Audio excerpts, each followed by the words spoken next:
हर साल की तरह इस बार भी खबर आई है कि पराली दहन शुरू हो गया है। किसानों के द्वारा पराली जलाई जा रही है यूपी में, हरियाणा में, पंजाब में, जिससे वायु प्रदूषण हो रहा है, जिससे दिल्ली एनसीआर में स्मॉग जैसी स्थिति बन रही है।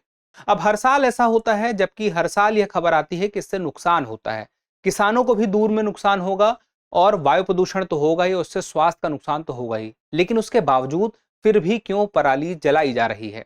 और उससे भी बड़ा सवाल ये कि आखिर ये पराली है क्या? और उसके बाद एक सवाल ये भी कि इस पराली से निपटारा कैसे होगा? क्या कोई उपाय है? और यह चुनौती कितनी बड़ी है? इसी मामले में आज हम जानने वाले हैं।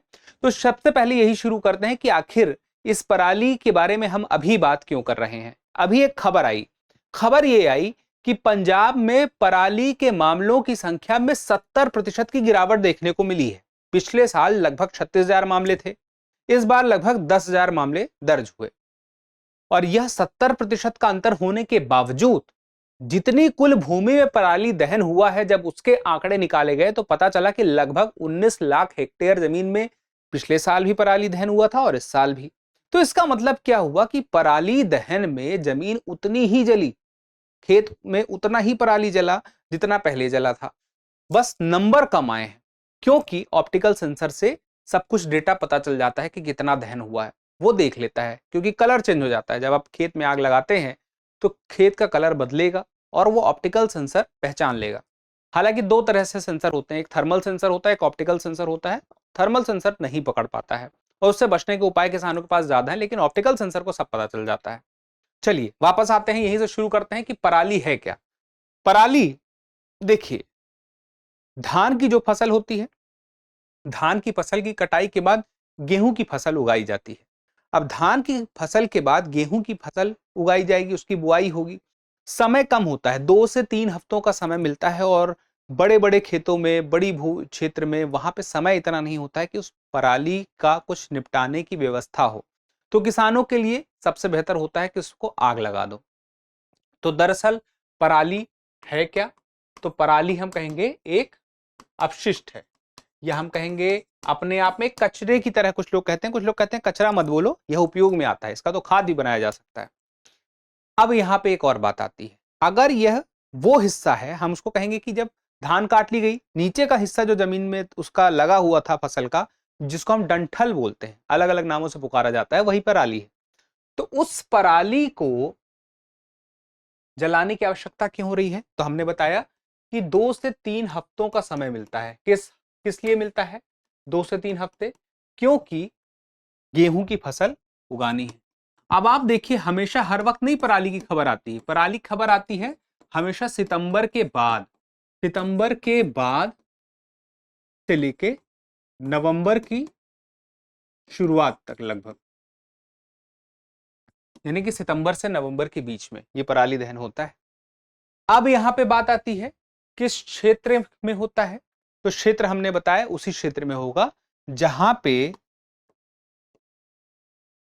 धान की बुवाई होगी। तो आखिर ऐसा हो क्यों रहा है? क्या कारण है कि जहां धान की बुवाई होती है फिर वहां गेहूं की ही बुवाई की जाती है? वो समय फिक्स होता है और उसके लिए ये पराली को हटाने के लिए उसे जलाना एक मात्र विकल्प बचता है, क्योंकि वो सस्ता भी है। लेकिन और भी कारण है, जैसे कि धान और उसके बाद हम गेहूं की बात करें तो ये दोनों फसलें ऐसी हैं जिनमें सरकार एमएसपी देती है। यानी कि सरकार अगर तय कर देती है कि हम न्यूनतम समर्थन मूल्य देंगे, तो उससे फायदा होगा किसानों को, कि उसमें उनको चिंता नहीं रहेगी कि गेहूं और धान को उगाने में, क्योंकि उसमें उनको कीमत मिलेगी, कुछ रकम मिलेगी। तो लेकिन इसका प्रभाव क्या है? प्रभाव दो स्तर पर है। एक प्रभाव है पराली दहन से खेत पर होगा। देखिए, खेत में बहुत सारे सूक्ष्म जीव होते हैं, वो जल जाते हैं। सूक्ष्म जीव जलने के साथ साथ फास्फोरस, नाइट्रोजन, ये सब जल जाता है, जो कि फसल की उत्पादकता को कम करता है। इससे जो जमीन है वह खतरा रहता है कि कहीं वह बंजर ना हो जाए। तो ये बंजर होने का जो खतरा है वो पराली दहन से है।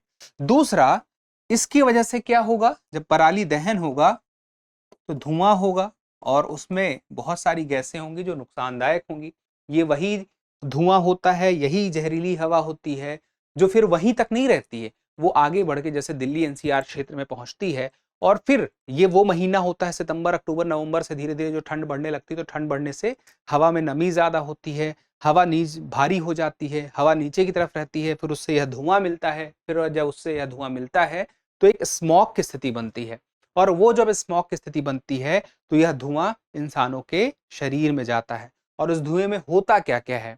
इस धुएं में होता है PM 2.5, PM 2.5, PM 10। इसका मतलब क्या हो गया कि पर्टिकुलेट मैटर 2.5 माइक्रोन व्यास है उस कण का, इतना बारीक कण है।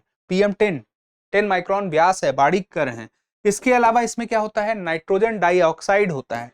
नाइट्रोजन डाइऑक्साइड के अलावा कार्बन मोनोऑक्साइड होता है, जो शरीर में जो ऑक्सीजन, जो हमारे खून में ऑक्सीजन है उसकी कमी कर देता है।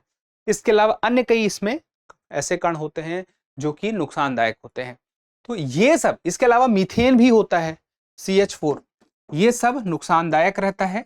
अब बात आती है कि अगर हम देखें कि 1 टन पराली अगर दहन हो तो उससे क्या क्या उत्सर्जन होगा, तो उससे हम देखें तो 2 किलोग्राम सल्फर डाइऑक्साइड का उत्सर्जन होगा, 3 किलो कणी पदार्थ का उत्सर्जन होगा, जो बारीक कण होते हैं, फिर उसके बाद महीन कण, फिर उसके बाद देखिए 60 किलो कार्बन मोनोऑक्साइड होगी, फिर उसके बाद CO2 होगा 1460, फिर उसके बाद 199 किलो राख का उत्सर्जन होगा।